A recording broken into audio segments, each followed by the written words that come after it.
Olá galera, tudo bem? Sejam bem-vindos a mais um vídeo da nova temática da Vasa Garden com a introdução da aprendizagem significativa, com um mundo mais ligado à educação. Então eu, professor Felipe Einsfeld, estou aqui junto com a Vasa Garden para que a gente possa fazer esse link da união dos conhecimentos do aquapaisagismo juntamente com os conteúdos relacionados à vida, à biologia.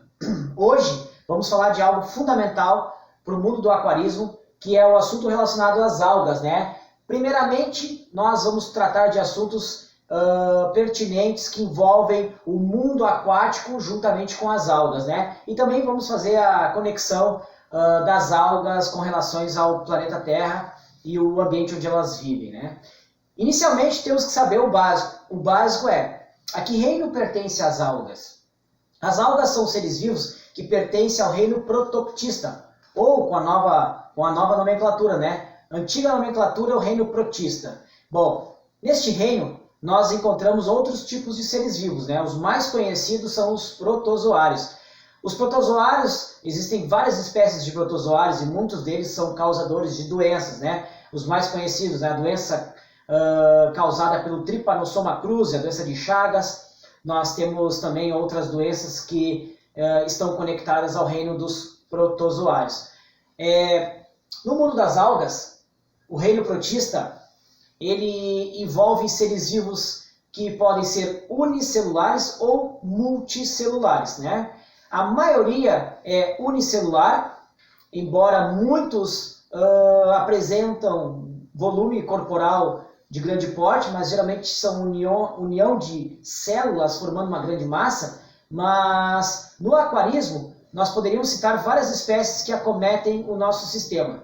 Mas atenção, todas estas algas estão relacionadas geralmente com a eutrofização, e geralmente artificial, quando a gente introduz muita matéria orgânica num determinado ambiente aquático, no caso nossos aquários, e isso leva a grande produção de matéria orgânica.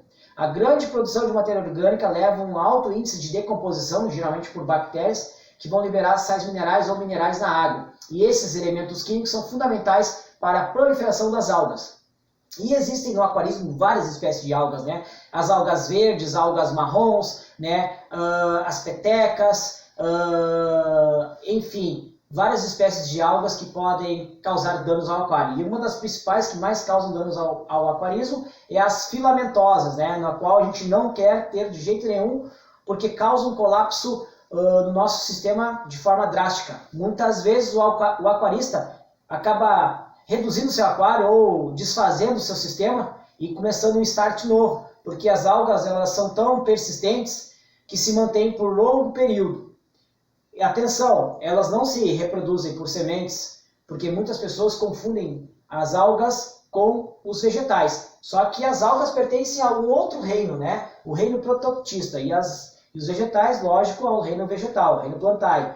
Então são seres vivos que não são parentes, mas realizam fotossíntese, Então nós temos aqui, as algas pertencem ao reino protista, ou protoctista.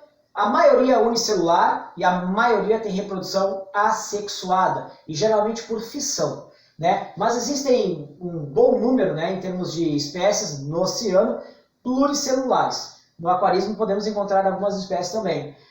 Algumas espécies de algas, elas podem se reproduzir de forma sexuada, mas é um número menor de algas que conseguem fazer esse tipo de reprodução. Lembrando, a maioria se reproduz assexuadamente, ou por bipartição, estruturas do seu corpo, ou por fissão, Todas as algas são eucariontes, Então, todo o reino protoctista se caracteriza por possuir organismos vivos com organização celular eucarionte. Então quer dizer que a eucarioteca, o DNA, está protegido por uma membrana nuclear. Outro detalhe importante é destacar que as algas são produtores. Aqui, nesse item, produtor e oxigênio, nós vamos ter que entrar em alguns combinados. Por quê? Porque aqui fica complicado um pouco de entender. Ou as algas elas são bioindicadores de má qualidade de ambiente, de um ambiente instável, ou as algas elas são né, aqueles seres vivos que vão contribuir com o meio ambiente com a grande produção de oxigênio. Na verdade, as algas às vezes fazem um papel de vilão e às vezes fazem o papel de mocinha, né, de mocinho. Então, as algas, sabemos que as algas são as responsáveis pela produção em grande quantidade de oxigênio. Todo oxigênio que os organismos vivos deste planeta utilizam são oriundos da fotossíntese produzida pelas algas. Então quer dizer que as algas, na verdade, são estes seres vivos, e a maioria das algas microscópicas, né? São as responsáveis pela produção em massa de oxigênio residual, aquele no qual nós e outros organismos iremos utilizar, ou estamos utilizando. Porque a gente atribui essa característica às florestas, às vegetações de grande porte, né? Mas na verdade é decorrente deste grupo de seres vivos, que é de outro reino, e também temos que dar crédito às cianobactérias, que é de outro reino, do reino Monera. Esses seres são tão abundantes, as algas e as cianobactérias, elas produzem uma grande carga de oxigênio, de molécula de oxigênio, de gás oxigênio, que chega a sobrar, elas utilizam, mas chega a sobrar no qual nós utilizamos. As árvores, né, vegetais em geral, produzem oxigênio? Produzem, mas geralmente eles utilizam na segunda fase da fotossíntese, né, na fase escura que a gente chama. Então eles produzem oxigênio para eles mesmos utilizarem. Para quem não sabe, as plantas utilizam oxigênio no seu processo metabólico, né? Usam o CO2 e também usam o oxigênio. Então, as algas são responsáveis pela produção em massa de oxigênio, mas também, quando se apresentam em grande quantidade num determinado local, podem ser bioindicadores de um ambiente instável, ou seja, que possui grande quantidade de matéria orgânica, né? Então, essa matéria orgânica, ela pode nos sinalizar que algas em grande quantidade, o ambiente está instável. Tem muita matéria orgânica, vou dar alguns exemplos. Nas cidades, né, rios, lagos, riachos, córregos, eles muitas vezes estão contaminados por efluentes humanos, né, porque nós erroneamente liberamos grande quantidade de matéria orgânica nesses ambientes. Detergente, resíduos cloacais, sem falar em outros produtos clandestinos ou irregulares que são depositados nesses ambientes. Aqui em Sapucaí do Sul, né, eu sou do Rio Grande do Sul, município de Sapucaí do Sul. Aqui nós temos um córrego chamado, na verdade um arroio chamado José Joaquim. Esse arroio, ele é um arroio de referência no município, deságua no nosso Rio dos Sinos. Só que esse arroio, ele possui uma grande quantidade de matéria orgânica decorrente dos resíduos humanos. Portanto, nesses locais seria comum, ou é comum, nós encontrarmos grandes quantidades de algas, né? E isso significa que o ambiente está eutrofizado. Não está legal, tem algo incorreto.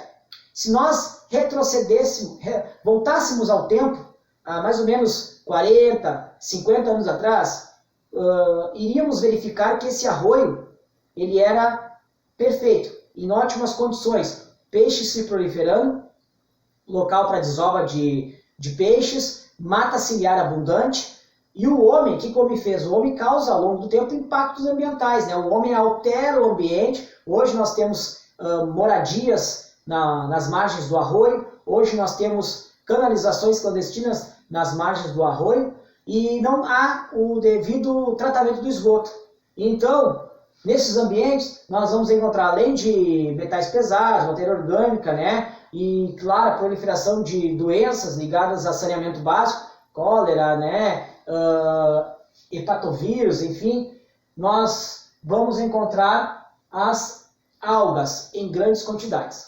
Bom, galera, no aquarismo as algas elas podem ser eliminadas, mas a gente verifica que existem produtos químicos específicos para o combate de algas, e são bons, muitos são bons, funcionam, mas se você não resolver na raiz do problema a proliferação das algas, que é geralmente nitrogênio, os nitratos, né, e o fosfato em grande quantidade, você não vai solucionar a longo prazo o problema com as algas, você vai solucionar a curto prazo. Os produtos químicos ajudam a resetar, a eliminar as algas, mas você vai ter que fazer uma avaliação do seu sistema, do seu aquário, para ver aonde está tendo excesso de matéria orgânica. Onde você conseguir resolver isso, você vai ter a eliminação total das algas no seu sistema, né? De forma que elas possam aparecer e prejudicar o layout e a beleza do seu aquário.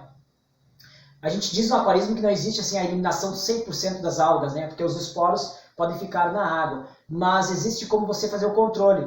Um dos segredos básicos de fazer a manutenção e a diminuição da proliferação das algas em aquarismo é a redução, ou melhor, é a realização das TPAs, né, frequentes. As TPAs, você faz a sinfonagem e consegue eliminar aquele excesso de matéria orgânica do substrato, né? Então você consegue diminuir a quantidade de matéria orgânica e com isso, claro, fazer com que as algas não tenham chance.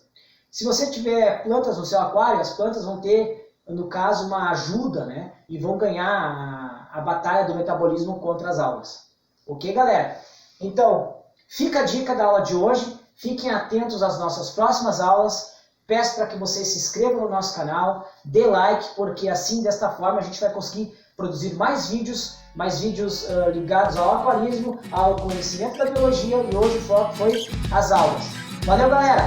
Conto com vocês para os próximos vídeos.